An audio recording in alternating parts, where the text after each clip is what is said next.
ಪ್ರತಿ ರಾಷ್ಟ್ರದ ಶಕ್ತಿಯಾಗಿರುತ್ತಾರೆ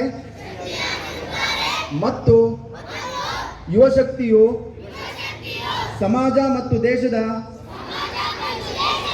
ಅಭಿವೃದ್ಧಿಯಲ್ಲಿ ಪ್ರಮುಖ ಕೊಡುಗೆಯನ್ನು ನೀಡುವಲ್ಲಿ ಪಾತ್ರವನ್ನು ವಹಿಸುತ್ತಿದೆ. ಆದ್ದರಿಂದ ಅತಿ ಹೆಚ್ಚು ಯುವಕರು ನಶಾಮುಕ್ತ ಭಾರತ ಅಭಿಯಾನದಲ್ಲಿ ಭಾಗವಹಿಸಿ ಕೊಡುಗೆ ನೀಡುವುದು ದೇಶದ ಈ ಸವಾಲನ್ನು ಸ್ವೀಕರಿಸಿ ಇಂದು ನಾವು ನಶಾಮುಕ್ತ ಭಾರತ ಅಭಿಯಾನದ ಅಡಿಯಲ್ಲಿ ಒಂದಾಗುತ್ತಿದ್ದೇವೆ. ನಾವು ನಶಾಮುಕ್ತ ಭಾರತದ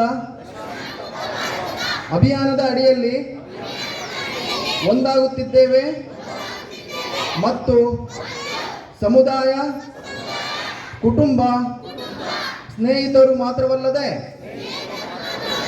ನಾವು ಮಾದಕ ವ್ಯಸನದಿಂದ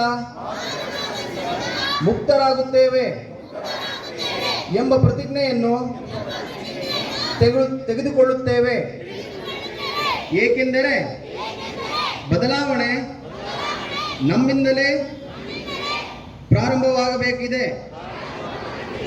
ಆದ್ದರಿಂದ ನಾವೆಲ್ಲರೂ ಒಟ್ಟಾಗಿ ನಮ್ಮ ರಾಜ್ಯ ಹಾಗೂ ಬಳ್ಳಾರಿ ಜಿಲ್ಲೆಯನ್ನು ಮಾದಕ ವ್ಯಸನದಿಂದ ಮುಕ್ತಗೊಳಿಸಲು ದೃಢ ನಿರ್ಧಾರ ತೆಗೆದುಕೊಳ್ಳುತ್ತೇವೆ. ನನ್ನ ದೇಶವನ್ನು ಮಾದಕ ವಸ್ತು ವ್ಯಸನದಿಂದ ಮುಕ್ತಗೊಳಿಸಲು ನನ್ನ ಕೈಲಾದಷ್ಟು ಎಲ್ಲ ಪ್ರಯತ್ನವನ್ನು ಮಾಡುತ್ತೇನೆ ಎಂದು ಪ್ರತಿಜ್ಞೆ ಸ್ವೀಕರಿಸುತ್ತೇನೆ. ಜೈ ಹಿಂದ್.